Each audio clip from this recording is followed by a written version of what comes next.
ពីវិរៈបីជាតិជាប់គ្នាតើកំហឹងរបស់ស្ត្រីម្នាក់អាចតាមជាប់នាងពីមនុស្សទៅជាឆ្មាទៅជាខ្លានិងចុងក្រោយទៅជាយក្ខិនីបានដោយរបៀបណាមានស្ត្រីម្នាក់ជាភរិយាដើមដែលគ្មានបុត្រ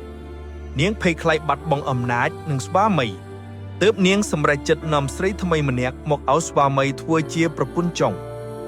តែនៅពេលដែលប្រពន្ធចុងចាប់ផ្ដើមមានកូនសេចក្តីច្រណែនរបស់នាងក៏ផ្ទុះឡើង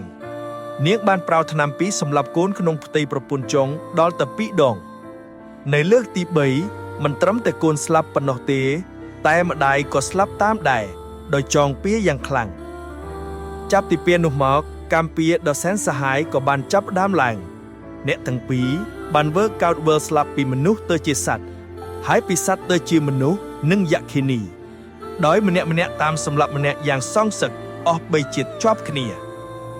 តើនៅពេលដែលនាងយក្ខិនីដ៏សាហាវដេញតាមចាប់កូនរបស់គូពៀជាលើកចុងក្រោយហើយនាងកុធិតាបាននាំកូនរត់ទៅដល់ជាងព្រះសាស្តា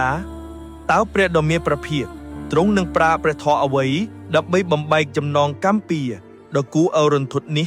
ដែលបានចងភ្ជាប់ពួកគេអស់រយៈពេលយ៉ាងយូរ